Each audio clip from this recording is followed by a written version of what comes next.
চীন ভারত যুদ্ধ, কোন দিকে যাবে বাংলাদেশ, কোন পক্ষ নেওয়া উচিত বাংলাদেশের?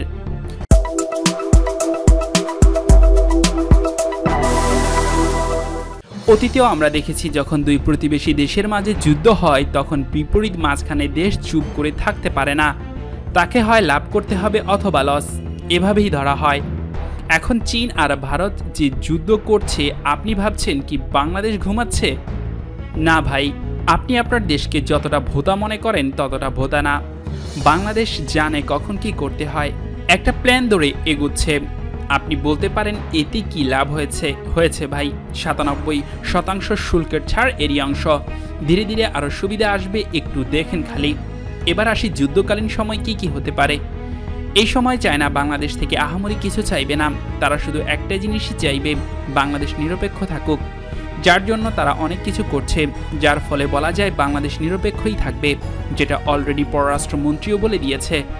ভারত বাংলাদেশের কাছে চাইবে অনেক কিছুই, মনে করেন যুদ্ধ লাগলে এমন সময় ভারত বাংলাদেশের কাছে আকাশসীমার অনুমতি চাইতে পারে।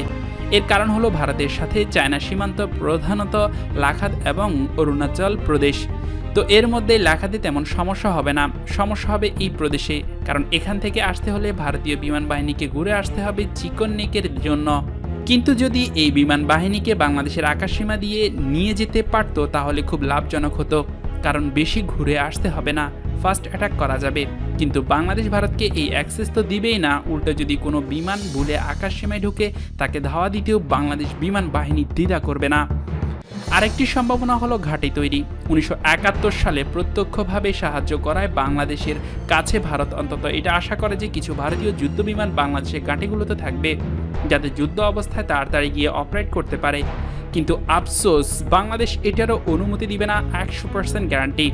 তাহলে কি করছে বাংলাদেশ? বাংলাদেশ এখন কিছুই করছে না, শুধুমাত্র মাইন্ড গেম খেলছে, যাতে অনেক ভালো মুলশিয়ানা দেখিয়েছে। দিন শেষে বাংলাদেশেরই লাভ হবে এই আশায় আমরা সকল বাঙালিরা। যদি ভালো লাগে তাহলে কমেন্ট করে জানাবেন, এটি নিয়ে দ্বিতীয় পার্ট তৈরি করব। আপনারা সাড়া দিলে আরেকটি দিক নিয়ে আলোচনা করব পরবর্তীতে।